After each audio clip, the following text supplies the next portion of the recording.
आज बड़े घर की छोटी बहू में वह मोड़ आने वाला है जहां एक फैसला पूरे घर की किस्मत बदल देगा। जिस बहू को कमजोर समझा गया था, आज वही सबसे मजबूत बनकर सामने आएगी। आज घर के माहौल में एक अजीब सी बेचैनी है।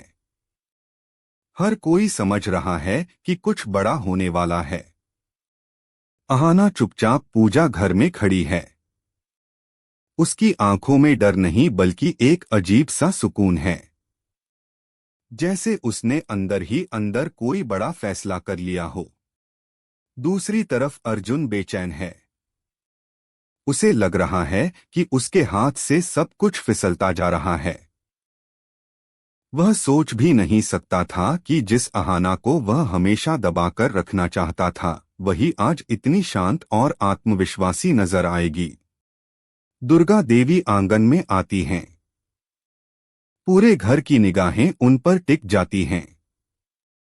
वह कुछ पल चुप रहती है और फिर कहती है कि अब इस घर में किसी भी तरह की जबरदस्ती नहीं चलेगी।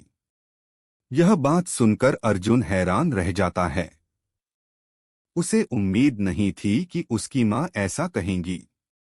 अहाना धीरे धीरे आगे बढ़ती है। उसकी आवाज कांपती नहीं बल्कि साफ और मजबूत है। वह कहती है कि उसने इस घर को कभी तोड़ने की कोशिश नहीं की, लेकिन खुद को टूटते हुए भी नहीं देख सकती। वह अब किसी तानों, शक और अपमान के साथ नहीं रहेगी। यह सुनते ही घर के बाकी सदस्य एक दूसरे की तरफ देखने लगते हैं। कुछ को अपनी गलती का एहसास होता है तो कुछ अभी भी अपने अहंकार में फंसे हुए हैं। अर्जुन गुस्से में कुछ कहना चाहता है, लेकिन शब्द उसका साथ नहीं देते। दुर्गा देवी की आंखों में आंसू आ जाते हैं। वह मान लेती हैं कि उन्होंने अहाना को समझने में बहुत देर कर दी। अगर पहले ही उसकी बात सुनी होती तो आज हालात इतने खराब नहीं होते।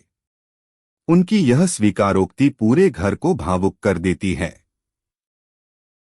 अहाना साफ कहती है कि वह घर छोड़कर भाग नहीं रही बल्कि अपने सम्मान के साथ एक नई शुरुआत करना चाहती है। वह चाहेगी कि अगर वह इस घर में रहे तो बराबरी और इज्जत के साथ रहे। यह बात अर्जुन के दिल पर सीधी चोट करती है। एपिसोड के आखिरी पलों में अहाना अपने कमरे की तरफ बढ़ती है। उसकी चाल